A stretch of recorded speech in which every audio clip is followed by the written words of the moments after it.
все добре. Зараз було дуже добре. Коли розгляд. От зараз.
Просто тільки що говорив, і дуже гарно, взагалі без проблем.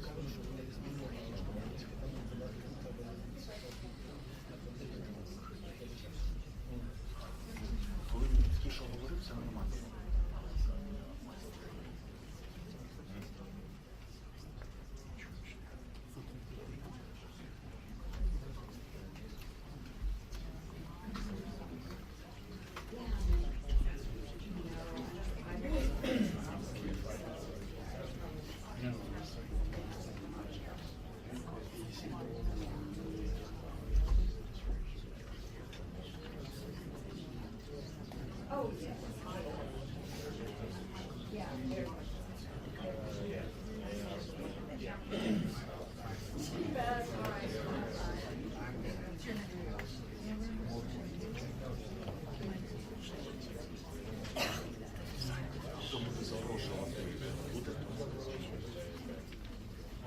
Хоча б той канал лов ще раз перевести.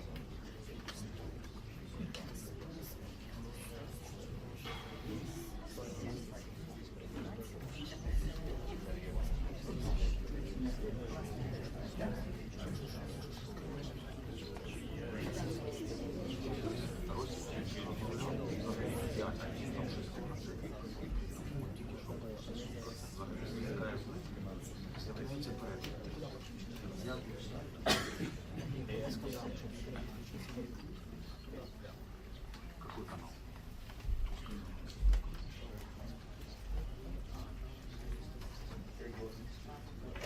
Какой из этих? Уже порядок, наверное, нормально.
Get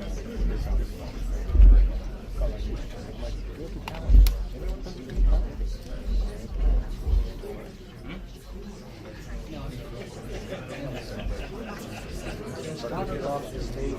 Get off the stage. Right. It moves a lot. And you've got to be careful too when you're stepping around.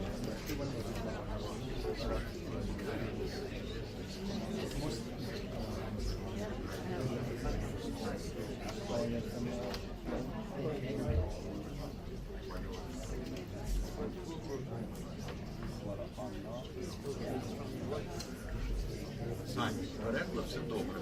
Можемо дістанути перекладом все добре. Переклад добре. Я не чую.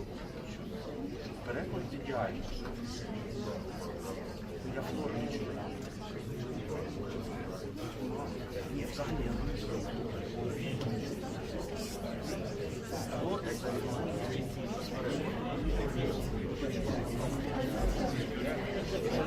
а переклад що? Они будут вот этот микрофон, который я буду говорить, просто посчитать раз.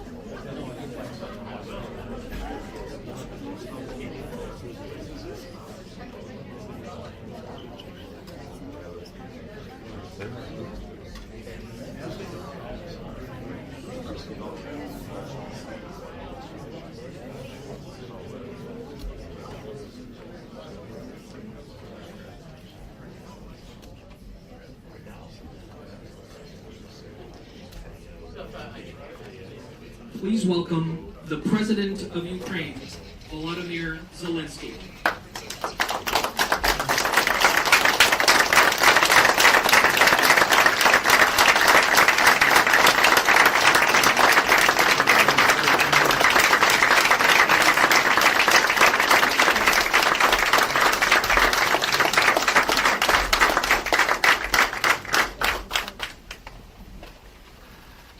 Please welcome to the stage, Director of the Ronald Reagan Institute, Mr. Roger Zakheim.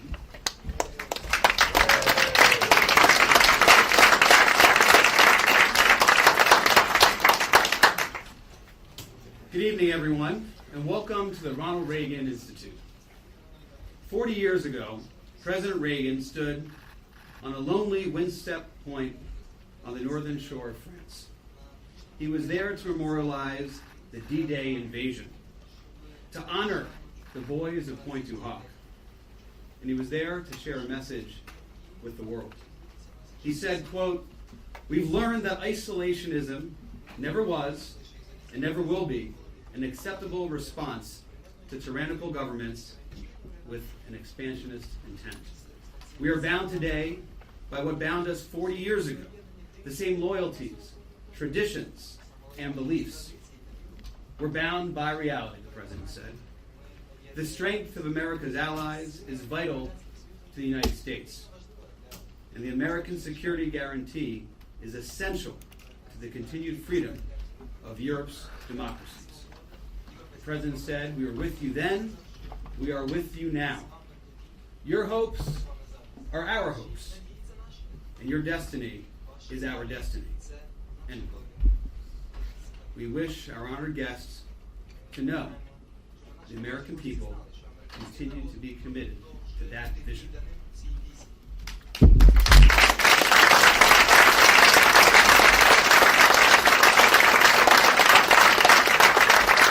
I'd like to recognize our guest of honor, President Zelenskyy. We are humbled to have you here during this very consequential week in Washington, D.C. And I want to welcome our many distinguished guests here with us tonight. We welcome the members of the President's delegation. Thank you for being here. We welcome the members of Congress. Thank you for being here.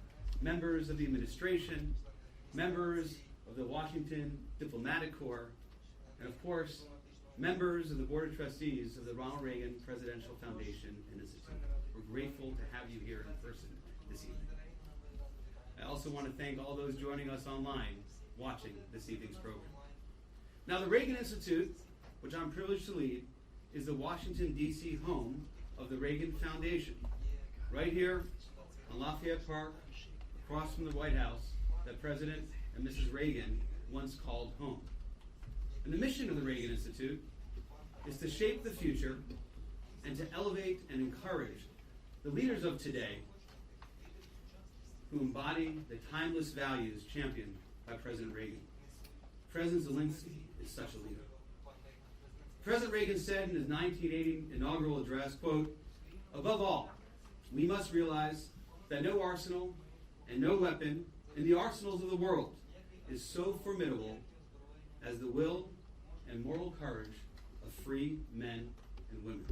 He continued, "It is a weapon our adversaries in today's world do not have. It is a weapon that as Americans we do have. Let that be understood by those who practice terrorism and prey on their neighbors." End quote. The will and moral courage of free men and women is not exclusive to America's arsenal. It is a powerful weapon that Ukrainians have too, as they repel a brutal invasion by an authoritarian neighbor. President Zelenskyy has rightly said, after the horrific attack yesterday, particularly on the Children's Hospital in Kyiv, that those who show only sympathy for Ukraine, quote, "mere concern does not stop the terror. Condolences are not a weapon." Now that is something Leader McConnell understands well.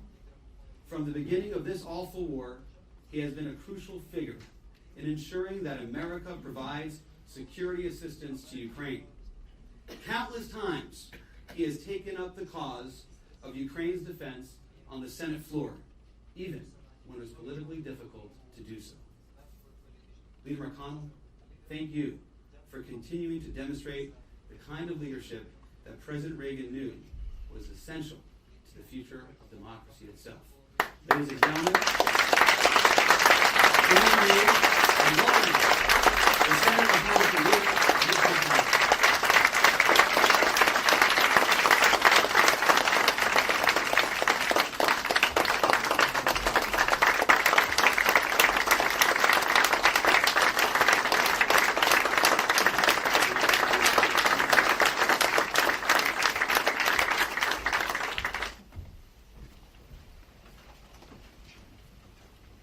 Well, thank you very much.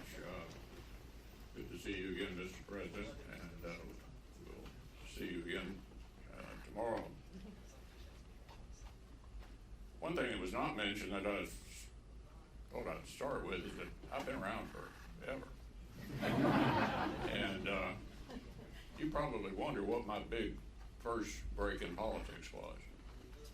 It was my internship with Henry Clay.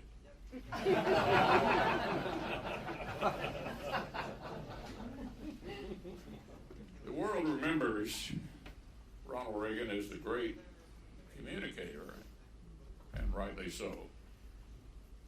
With plain-spoken persuasion, he took an animated principle, peace through strength, the halls of power from London to Berlin and Tokyo to Geneva.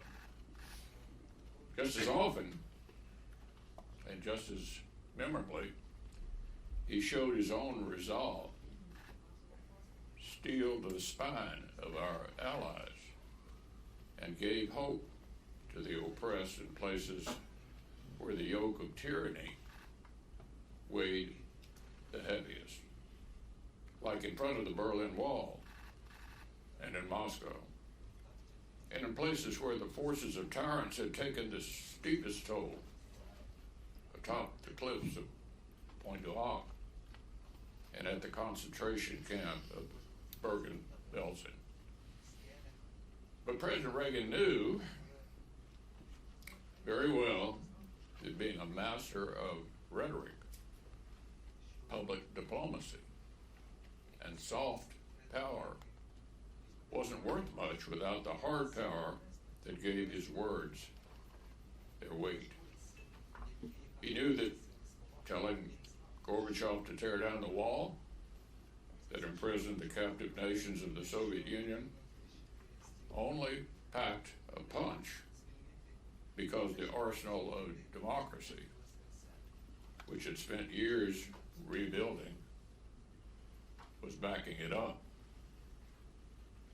The marriage of words and actions is a dying art, but we can't afford to lose it. The West must ensure that our promises and our threats are backed by hard power. And nowhere are the West's interests and the credibility of its commitments more plainly and immediately at stake than on the front lines of Ukraine. I'm honored that President Zelenskyy is with us this evening. For more than 2 years, the people of Ukraine have backed words of defiance with acts of tremendous courage. I got to meet him the first time in Kyiv about 2 months after the invasion. And he has been an inspiration not only to the Ukrainian people, but to us as well. It's not difficult to imagine what President Reagan would have thought about a democratic nation whose sovereignty his actions helped secure, facing the sharp edge of Russian aggression yet again. It's no mystery where he would have stood while a proud nation gave its sons and daughters to beat back neo-Soviet imperialism, asking only that America and the West have its back. Our 40th president understood the hopes of nations struggling to join the American-led order of democracy and self-determination. More importantly, he understood that supporting their democratic aspirations wasn't a matter of charity. As he put it in his State of the Union in 1985, we must not break faith with those who are risking their lives to defy Soviet-supported aggression and secure rights which have been ours from birth. Support the freedom fighters in self-defense, end quote. Equipping friends to resist authoritarian aggression was in America's interest 40 years ago, and it still is today. But what exactly does a Reagan foreign policy mean in the current moment?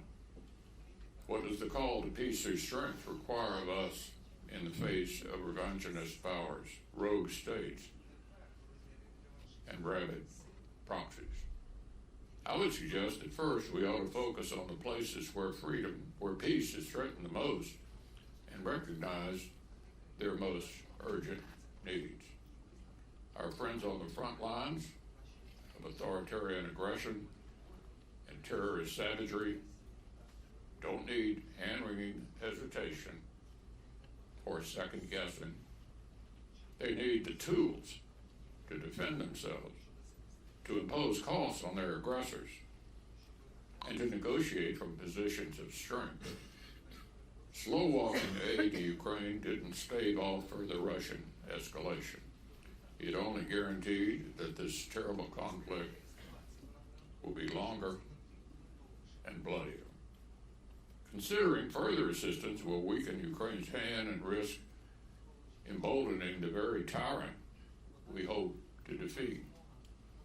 By the same token, micromanaging Israel's defense strategy doesn't lessen the cost of war for innocent civilians there. It just shields the terrorists responsible for justice. Our friends in Israel and Ukraine are fighting existential wars of survival. Their enemies are working together to weaken the American-led order.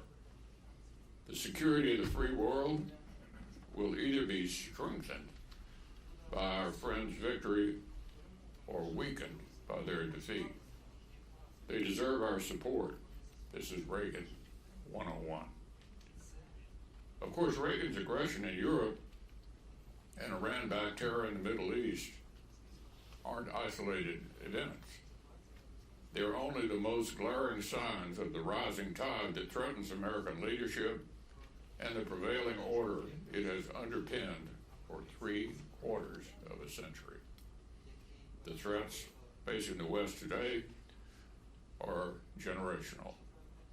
Deterring and defeating them requires long-range vision and long-term commitment. We must be willing to outcompete and outlast our adversaries. These are the challenges that President Reagan would no doubt find quite familiar. Today, our European allies are recommitting themselves to meeting the demands of collective defense. But returning from their holiday from history to support Ukraine is not enough. It's not enough to focus on a single point of the axis arrayed against us. It's not enough to limit long overdue defense investments to one-off special funds. The success of the NATO alliance and of the American-led order is premised on collective defense. To a degree that some of our allies still haven't grasped, European commitment is essential. And sharing the burden of global challenges means sustaining serious investments in higher levels of military readiness. Credibility, capability, and capacity can't be surged on a moment's notice. They can be purchased at the corner store. They can't be purchased at the corner store. They must be honed and preserved over a lengthy period of time. NATO members must also recognize that the connected threats to our shared interests extend far beyond European borders. Our allies and partners from the Indo-Pacific have traveled to Washington this week because they see these connections clearly. Because the outcome of Russia's war in Ukraine matters to them. Likewise, European allies need to recognize how the growing threat China poses to our partners in Asia matters to them as well.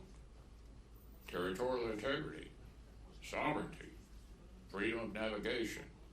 These are not just abstract principles. They're the same core interests that guided President Reagan's leadership. And they're being challenged today all over the world by Russia, China, and Iran. Isolationists on this side of the Atlantic must face the fact that American leadership is as indispensable today as it was 40 years ago, that our credibility is not divisible, and that European security and prosperity is tied inextricably to our own. Those in America who discount the connections between the threats we face are increasingly isolated. As the Reagan Institute's latest polling illustrates, overwhelming majority of Americans recognize the essential roles of American leadership and of the NATO alliance in preserving our closest trading relationships in Europe. As Speaker Johnson pointed out yesterday, they also recognize the importance of the supplemental investments Congress made earlier this year in supporting our friends on the front lines and rebuilding the arsenal of democracy right here at home. 75 years of the transatlantic alliance has given us plenty to celebrate this week. But if collective security is to endure for the next 75 years, we'll need more leaders to start facing today's threats with the eyes of a cold warrior like President Reagan. Our words must be unapologetic. Our actions must be unrelenting. And the greatest military alliance in human history must continue to carry the day.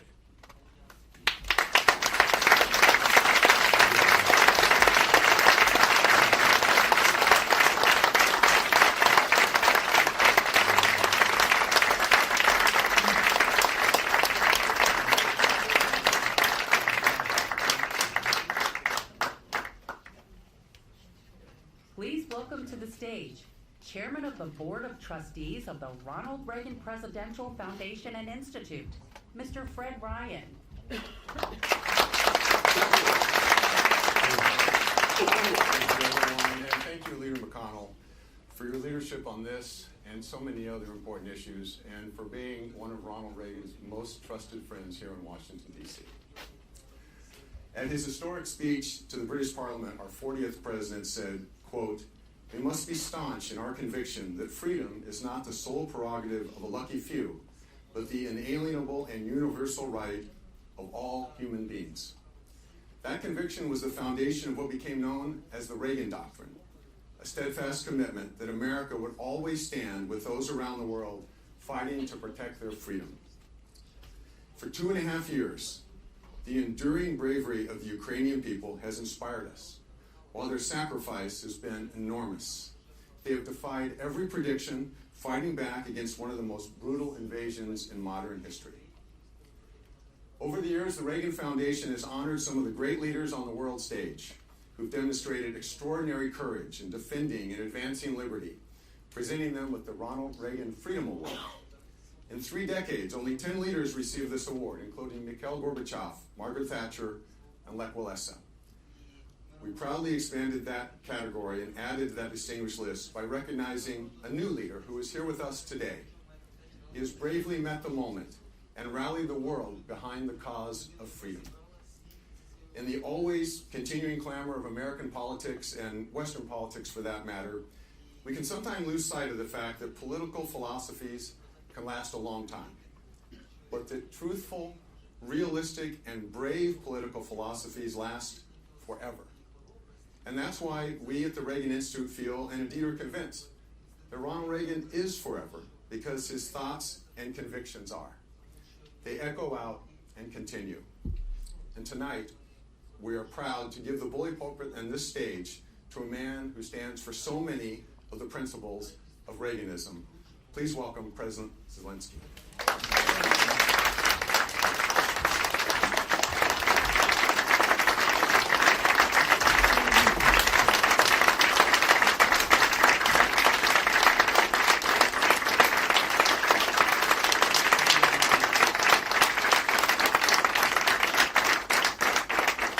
Thank you so much.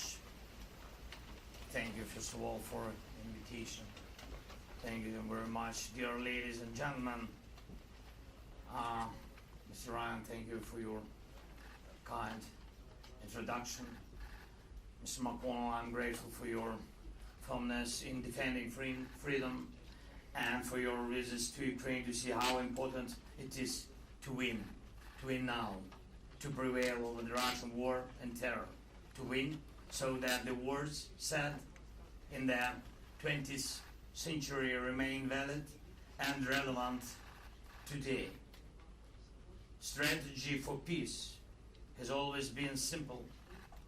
Be strong enough, be determined enough so that no adversary would think even for a moment that war might pay. These are the words of Ronald Reagan, and he said this in 1988 about NATO's strategy, and it is symbolic to repeat them now here on the eve of the NATO summit in Washington. Time passes, but more and more people reflect on what President Reagan said, what he did, and what he changed.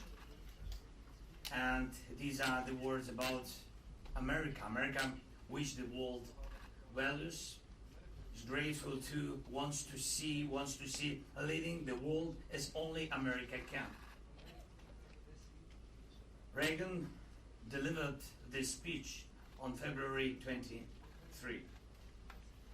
The next February date, the 24th, but in completely different era, in 2022, has become the day of the greatest challenge both to Reagan's legacy and to the rules-based world order. The order that President Reagan wanted to preserve at any time. Is it preserved now?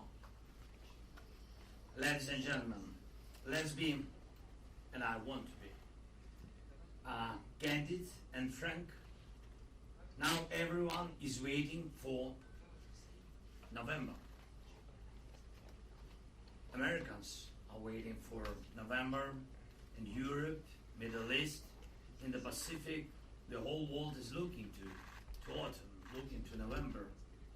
And truly speaking, Putin awaits November too, but killing and destroying to get ready, to be ready for everything what November might bring. Even the anniversary NATO summit, which should become a top event, does not indeed look strong in the media in contrast to what is expected from November. It seems that people do not even notice that NATO has expanded by 2 new countries at once. And this is a historic event, but it is in the shadows of another story. It's time to step out of the shadows, to make strong decisions work, to act and not to wait for November or any other month to this end.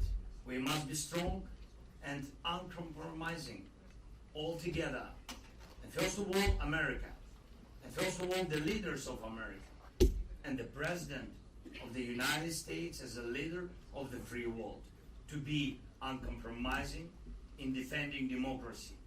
Uncompromising against Putin and his coterie. Uncompromising to every possible terror. Exactly what all Ukrainians were on the 24th of February 2022. Millions of the people of the world and millions of Americans, exactly what President Biden and the Congress were on the 24th of February. I'm okay. Good. And when Putin decided to break everything dear to us, we all acted as one. We didn't wait a single day and even minute. We were surviving every day, and we did survive. Then the world saw that Putin could lose, and democracy can win even when it seemed impossible. Then what happened now? When did it step into the shadows? When did one start thinking that it's better to delay than act? That partial solutions are better than victory? And when it started to appear that to defend freedom is allegedly unsafe, and that to put Putin in place for blackmailing the whole world is allegedly unprofitable. When and why did it happen? The world can't be secure without America. America cannot be a leader and a world dream maker without caring for world affairs. America should not shy away from its strengths. It is America that keeps the freedom for the world. That's why the world values America. America which acts. Ladies and gentlemen, it has been 35 years since President Reagan left the White House, but we still return to his words and his actions. And this is what was imprinted in world history, in the experience that was gained then and still helps us today. And even in the speeches we look back on, the power of Reagan's words came from what America did and how correctly America used time. As a result, in our European history and in US history, Reagan means hope, and he still does, and he had it. And now we all need exactly this. Leadership that does not wait for any Novembers, but acts now, acts every day strongly so that life wins. And so that our enemies such as Putin fear our actions. A few examples for you. In May, June, we achieved an important victory. We stopped the Russian advance on Kharkiv, the second largest Ukrainian city, located very close to the Russian border. The Russian army was ordered to get into artillery fire range to shell Kharkiv. But the courage of our men and women, as well as the American permission to strike military targets in Russia, got the job done. And I am grateful to you. I'm grateful to President Biden for this permission and to everyone in the Congress who helped.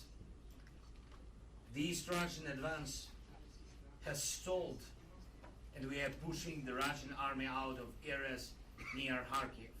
We also destroyed the launches of Russian missiles that had been hitting Kharkiv for more than 2 years on a daily basis. And this gave Kharkiv protection from missile strikes. Imagine how much we can achieve when all limitations are lifted. Similarly, now we can protect our cities from Russian guided bombs if American leadership makes a step forward and allows us to destroy Russian military aircrafts on their bases. This will also yield an instant result. And we are waiting for this step. And we can significantly limit Russian actions in southern Ukraine and push the occupier out of there if American leadership assists us with the necessary deep strike capabilities against Russian military and logistics in our Ukrainian Crimea. And we are talking about this to all our partners, and all these steps would strengthen us as today exceptional decision of the US and partners to provide Ukraine with additional 5 Patriot air defense systems and dozens of others, and prioritize air defense interceptors for Ukraine. Ukrainian people are grateful for that. Thank you so much. And our actions to attain peace. We held the first peace summit attended by 101 countries and international organizations, and I'm grateful to the US for participating. Putin, in response, held his own summit, a war summit, in Pyongyang, in pair with Kim Jong-un, just to have more artillery, missiles, and mines so that Russia can hold on at least until the end of the year. Although he does receive weapons, Putin still shows how much weaker the conspiracy of dictators is compared to the power of a free world. We must react firmly. We must and can organize the second peace summit this year based on the peace formula, even more powerful and truly decisive. We need the support from the US. Ladies and gentlemen, today in several of our Ukrainian cities, Kyiv, Lviv, a mourning was announced in memory of the victims of the Russian missile strike. It happened yesterday, and during rush hour, more than 40 missiles of various types. One hit the children's hospital, specialized hospital where children with the most complex injuries and diseases were rescued from the hands of death. Cancer, heart diseases. 43 people were killed by this attack, almost 200 wounded. Russia always knows where its missiles hit, always. A direct hit, and the hospital building was destroyed. Imagine this: doctors, ordinary people, rescuers, all together, clearing the debris, trying to save as many lives as possible. Did any of them wait? Did anyone who found themselves under the rubble ready to wait months? No, of course not, because it's senseless. Because when it is needed to save a life, what you do? You save the life. When it is needed to beat enemies, you beat enemies. You act. You prevail. This is how you win wars. And this is who Ukrainians are. And that is why I'm proud of Ukrainians, and I'm proud to be Ukrainian. And this is how we can defeat Putin.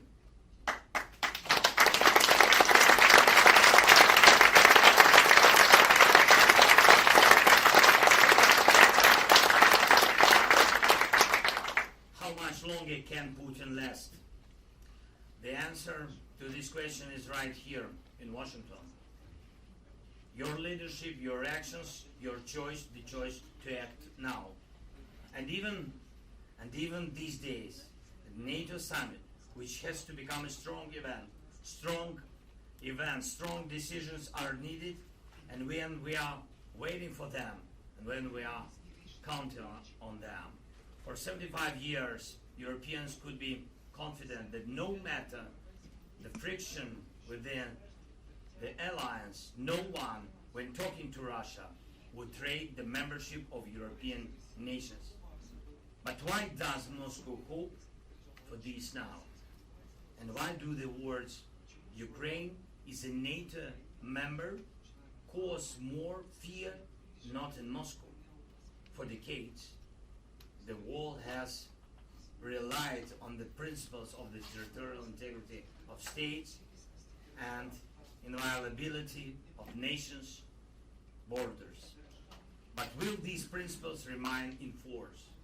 We, in Ukraine, and all other neighbors of Russia, including those to whom America has alliance commitments, need answers. Our people are doing their best, the best of what is available to us in Ukraine. And we have proven more than once that the more we have, the harder it is for Putin to make war. He still thinks that war might pay. He still thinks that humiliating America might pay. During all his rule, he has been trying to humiliate America and break the lives of free nations. His personal story must finally end so that the story of peace becomes lasting. Together with America, the world is capable of doing the right things when we all act strong enough, determined enough, and this must be our strategy, exactly this. And right now, with all the American power, that no Putins can repel. Because America, as you know, is too great for small deeds. Don't wait months. America can be great every day. Thank you so much for your support.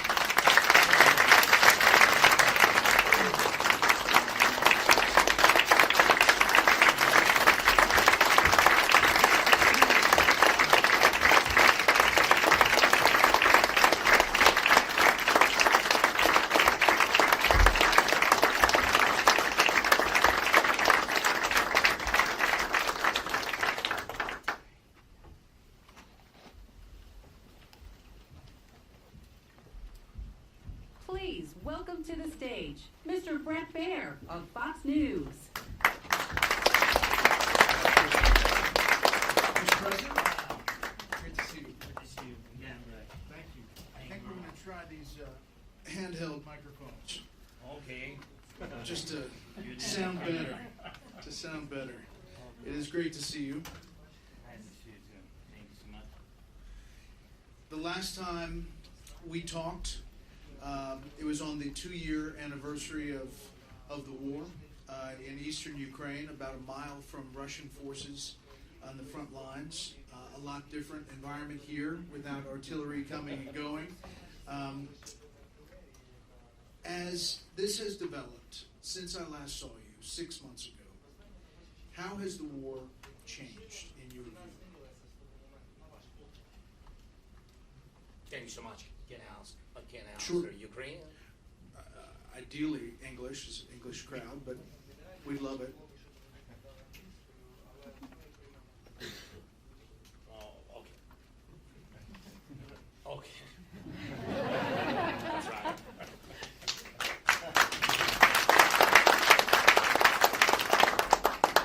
Thank you so much. As I said already, that in Kharkiv, it was a very difficult situation. Putin wanted very much to occupy us quickly. Thank you so much for decision, bipartisan decision on the package. And it was very it was very important for us, this package in Congress, to equip our brigades. But always we have this challenge that from the moment of decision to the moment of equipment, you need much time. And of course, Putin understood and understands. So he has this information. He wanted to use this pause in more than half a year pause in Congress with decision. That's why he wanted to occupy quickly Kharkiv, where 1.5 million, 1,500,000 people live now, very near to the border, but they live. He attacks them each day because he wants to make a chaos there and push people to run out. That is the goal for him. He did it at the very beginning of the war. He did it. He tried to do it with a capital. We people stood strong, and that's why we saved our capital. I think in our country, and so he tried. Coming back to your question, so he tried to occupy Kharkiv. We lost some villages which are through the border, our border, but people, God bless, people have been saved, and we took people away, and all people, pensioners, different people. I mean, that's because you know that he's not looking like yesterday, the day before yesterday, he attacked, and it doesn't matter for him whom to kill, soldier or a child, civilians, doesn't matter. That's why, of course, we moved people from these villages, and he didn't have success. God bless and help, and also our soldiers, of course, first of all, our heroic guys, so we stopped them. He couldn't do, he lost a lot of people. I'm speaking about thousands, thousands of people. So the price of this operation for him was very high. That is what been changed after our last meeting. Yes. And on the east, situation is difficult. We're still waiting for some equipment to equip brigades. So as I said, really, it's not a secret. We have 14th Brigade, which are till now not equipped. Yeah, so that's why we don't use them. But I hope that everything will come, especially after NATO summit. We'll have some additional packages with air defense and etc. So that is situation shortly. You see, maybe in Ukrainian, I can answer shortly. If you want, I like this. This is good.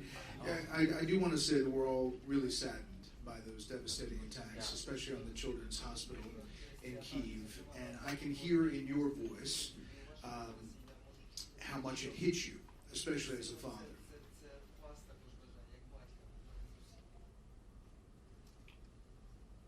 No. For me, it's, it's always for everybody. I think it's very sensitive. I'm the father, I'm the president, I'm a human. Yeah, so it's so difficult. It's so difficult to lose people. It's so difficult and to lose children. And of course, you see these people, you see parents, and when their children are dying or dead, so it's you want to kill Putin at this moment. And of course, all of them. All of us, we want it very much, really, because he's not. I think that he's at this moment. Maybe he's drinking something. He's not thinking. For him, it doesn't. For him, it doesn't matter what in Ukraine. So the attack was? What is the tragedy? It was not attack on some, military object or something like this, and something was not good with the missile or something. No. The missile was exactly to the hospital. It's not the first time, and that's why so you have such emotions. Do you think that it was meant to strike the day before the start of the Day NATO before summit? The NATO, that is signal. That's his signal to the world, to all the people. That the signal to NATO countries, to all our allies. This is the signal. He will live this way, and he will do this way. Last year, during the early part of this year, your air defenses were defeating about 80% of the Russian air attacks. And I know the air defense systems, as you mentioned, are arriving after this 6-month delay. But I'm wondering if you're able to return to defeating as much of the Russian air attack as with the systems as you were once doing, now that these new systems are on the way.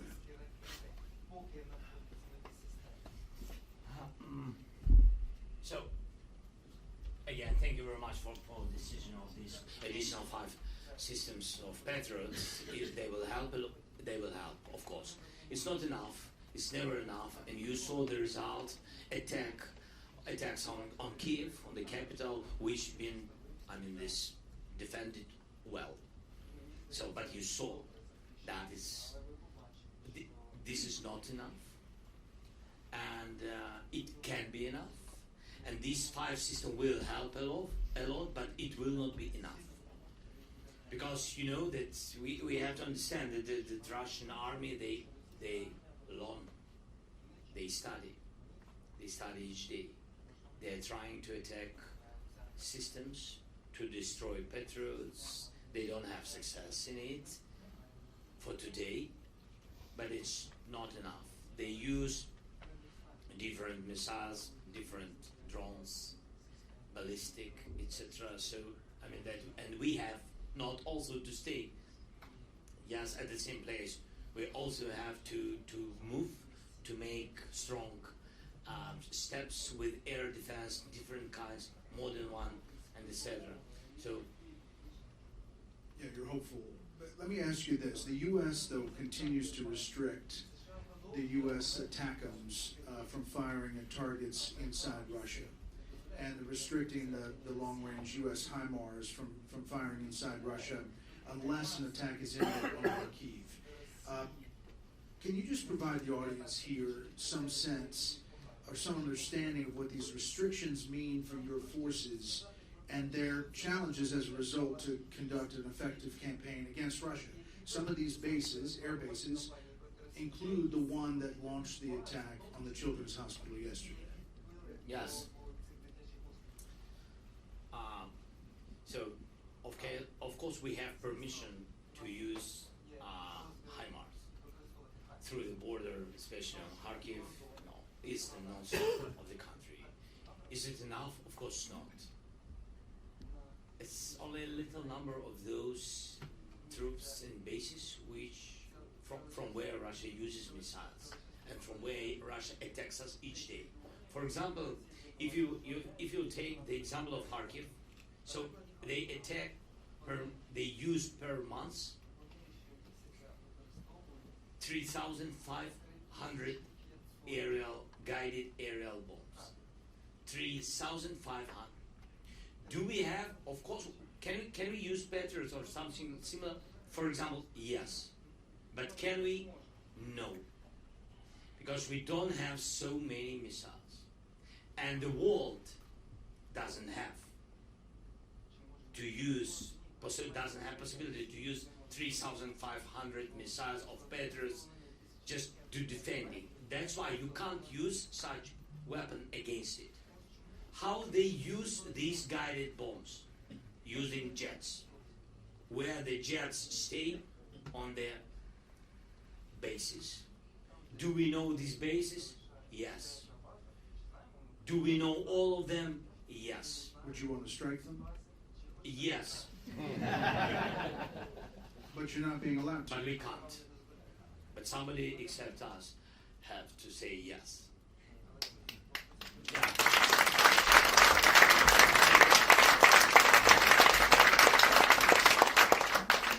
Just stay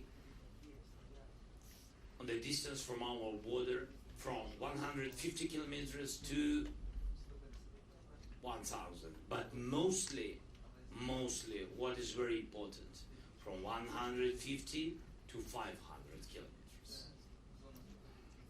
That means that if we have this very special weapon, some of them we have, and if we can use it on the territory of Russia, especially on these military targets, if we can do it, of course, we can defend civilians, hospitals, schools, children. We can do it. Because the guided bomb is the difference between guided bomb and missiles. Of course, missiles can go 2,000 kilometers, yes. But thousands, they don't have thousands of missiles. But they have thousands of such guided bombs. And guided bombs, they can use 100 kilometers. That is the answer. If we can use such weapon on the distance to, as I said, from 100 to 500, we can manage this problem, and children will live, will be alive. Are the restrictions also, you can't strike inside Crimea? I hope no. But you don't know? But I don't know. Because to say to you honestly, and I have to do it, so we can't use everything. Everything? You will understand my English, yes? Yes. We can't use everything and everywhere in Crimea. You understand? Let me ask you another question about Crimea. Yeah, please. Will you negotiate with Putin over Crimea if it would end the war?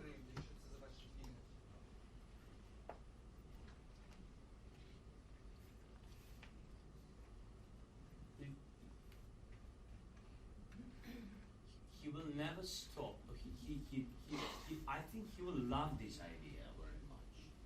Because he need pause in this war. He need pause. That's why I said he's waiting for November. Maybe the policy in the United States maybe will change. I hope that it will never change. And it's very important for him to understand and to know. It depends only on decision of American people. It doesn't depend on any one person. You understand? And that's why he's always waiting how to divide the world, how to divide America, how to divide different countries in Europe. He afraid of unity, and he needs pauses. To speak about Crimea, that the pause he need. He had Crimea. He occupied it in 2014 Crimea. Did he finish? No. Did he stop? No. Then he occupied Donbass. Now he's speaking that he needs Crimea and Donbass, and that's all.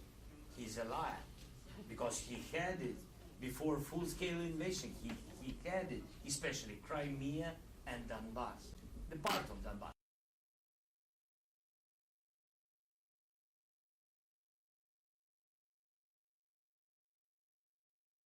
Towards November. Yes. How closely are you following the day-to-day politics here in Washington and in the U.S.? I think sometimes we are closer than you, Brett.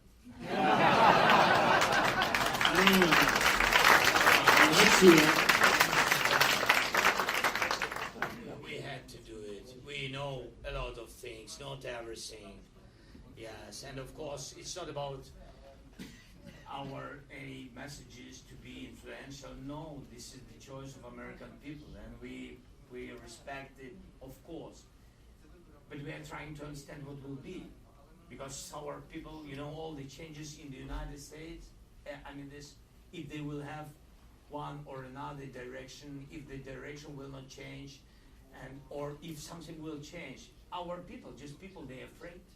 because you have to know that you are the biggest strategic partner of Ukraine, the biggest who, and the first one who helped us at the very beginning of the war. Because at the very, very beginning we've been alone, and it was very difficult to us to survive. We did it, and then your help, and after your messages with your help, was very strong message to Europeans. And you joined them, and it was very important. That's why, of course, we have to understand what's going on. Yeah. So obviously there's a lot of focus since the last debate on whether you and other leaders have confidence fully in President Biden's mental capability of handling national security crises and the war in Ukraine. I'm not going to ask specifics about that, but I want to turn it to how do you think Vladimir Putin views President Biden, and how do you think Vladimir Putin views former President Trump? Putin. Yeah.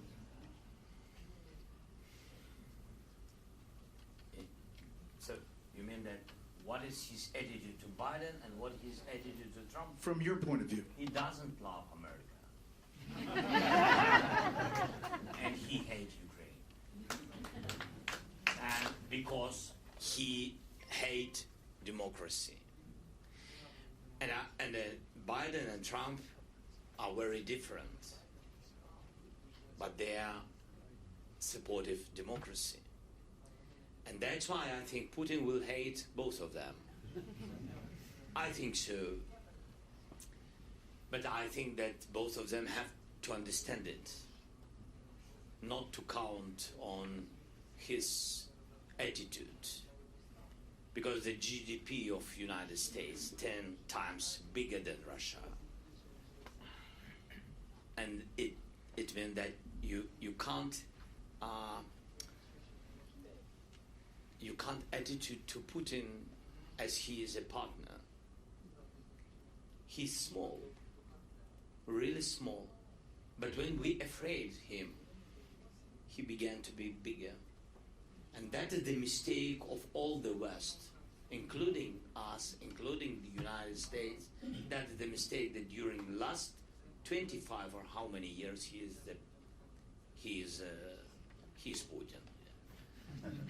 So we always gave messages, all the West gave messages that he is the partner, he is the big, he is the leader. The Biden administration has put restrictions on you as far as what you can do. Are you fearful of a Trump administration and what that means for you in this war?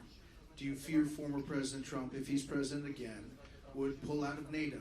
Do you fear like that everything would shut down as far as support for the U.S., for the Ukraine war?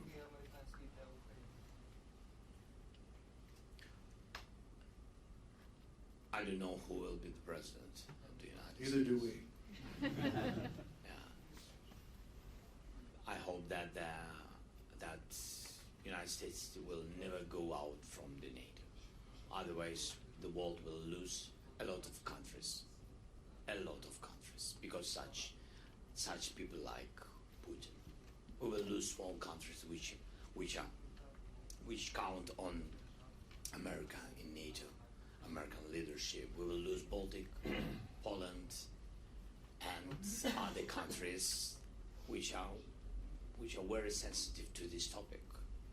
And I hope that United States will never seriously think to go out from NATO. I think so, but it's not my decision. I'm just sharing with you my thoughts. And I hope that if people of America will vote for President Trump, I hope that his policy with Ukraine will not change. You don't think he can solve it in one day? I don't know very well him. You know, I don't know. I had meetings with him, and we had good meetings when he was the president, but we didn't went. I don't know. Maybe I'm not right in English, but we didn't went through the war with him. And only during the war you have to understand, can you count on somebody or not? Because even me, I had a lot of, you know, in Ukraine, I had a lot of friends. At the very beginning of the war, some of them, we lost some of them. You know, we lost them because they found another land for them. It's their choice, but this is, I mean, there's, during the war, another situation. You face another situation, very difficult, very challenging period. That's why I can't tell you, I mean, that what he will do. If he will be the president of the United States, I don't know. That's why I wanted very much. I heard his messages, and yesterday, some messages yesterday in Twitter, yeah? They've been very with questions. That's why sometimes we need answers. It's, for us, it's very important to hold the situation in Ukraine, you know, on a high level of morality of our people, not to lose unity through the people, not to lose unity through the partners. That's why sometimes these messages also beat us and divide us. That's why we're afraid of some risks. Right. And I asked you this when I was there about, you know, the population in the U.S. that feels like we've spent too much money and we're doing too much. And we talked about that when I was on the border. Right now, is the goal still to take back all of Ukraine to the 1991 borders? Is that still the goal today? Or could you see a negotiated settlement that ends this war for you and your people? The best way, of course, after the first peace summit, to organize and prepare the plan, and to organize during some months the second summit, and have this document, and to put Putin by majority of the world, to put him and to push him to stop the war. This is the best way. And when we speak about territories, you have to know that, first of all, of course, we need to save people, nations, and that's why. And of course, we are not NATO members. We don't have such, you know, umbrella, and that's why we need Putin to lose. We don't want him to be on our territory because anyway, it's a frozen conflict, and it will depend on years when he will prepare and come back again with invasion. He will do it. You understand? So yeah, of course, the Munich agreement didn't work. 1938, a potential agreement you're saying with Putin may not work. The document with Hitler didn't work. Why it has to work second time? I don't know. I think he loves the process. That's the problem. He loves the process. It doesn't matter what occupied. He loves the process and the process, and this is his history, and he will do it to one country or another, to occupation, whether military occupation or political occupation of Belarus, like he did it already, to divide Georgia, and for today to begin, and he really began to change their direction from EU direction again back to Russia. Now he's doing. We love Georgian people very much, and I hope that it will not be this way, it will not finish this way, but he loves this process. So it doesn't matter when. The question is who can stop him. Two more things. President Biden gave you 31 Abrams tanks last year.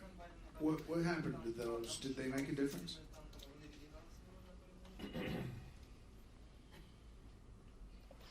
I'm not sure that such number of tanks can change the situation on the battlefield. It doesn't depend on decision of President Biden. He gave a lot of different weapons, which helped and etc. So I mean that it's like the dialogue about F-16. You know, it's like about to speak that that's great, the powerful decision to give Ukrainians F-16. To give what number? There's coming this summer, right? I hope so. You know, we always wait. Like my mother waited me after school, and I always found the reason how to come later. This is the same, but much more serious. Much more serious. Yes, the problem with F-16. The answer is the number and the dates. But to be honest to each self, not to speak just, we have the decision with F-16, stop, make a pause. Russia uses 300 jets on the territory of Ukraine, 300 jets. They have more, but they use 300 jets. We have a decision about some 10, 20, even if we will have 50, it's nothing. They have 300. We need because we are defending. We need 128. This is the fleet. All these numbers our partners have. So till moment when we will have 128 jets, we will not, compare with them in the sky. Anyway, it will be difficult. Last thing, here in the U.S., overwhelming majority of people are very upset with the current political situation. They don't like their choices. They are upset about the political uncertainty, if you ask them in polls. I can only imagine what it's like to be a foreign country on the other end in the middle of a war. Do you tell the American people that this war currently is at a stalemate? And what is your message that we have to stay for the long haul, and why?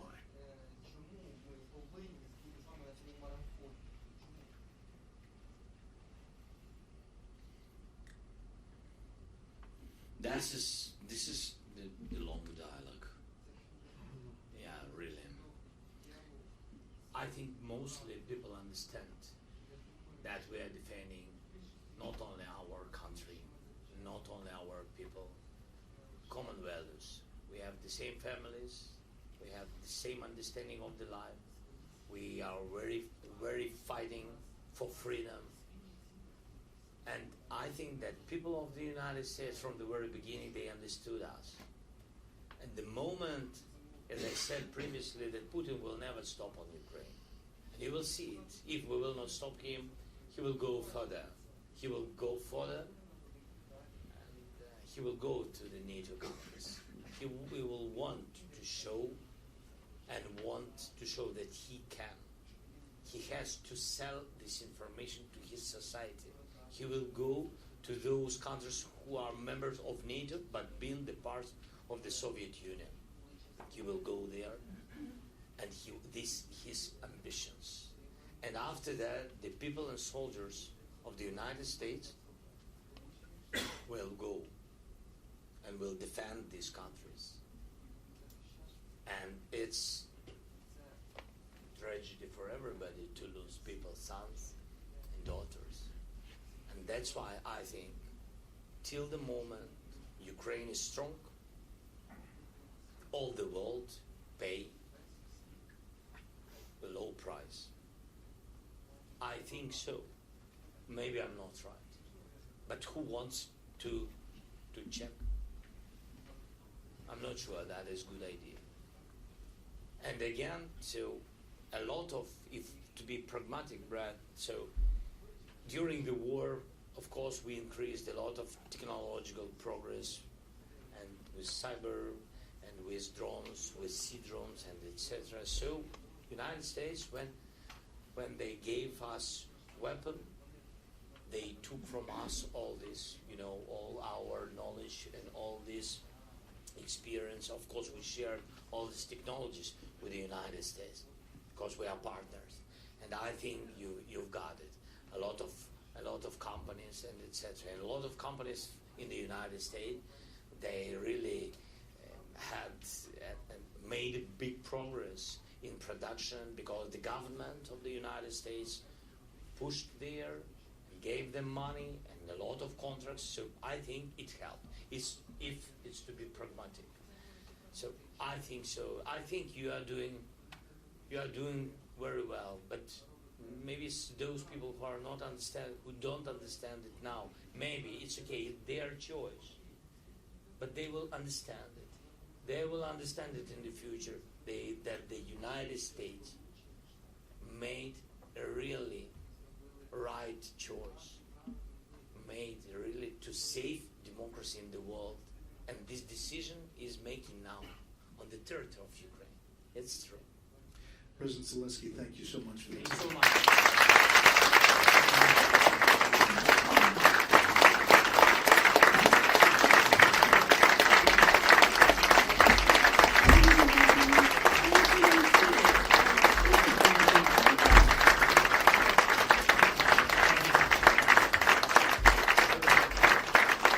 Ladies and gentlemen, please remain seated while our official delegation departs.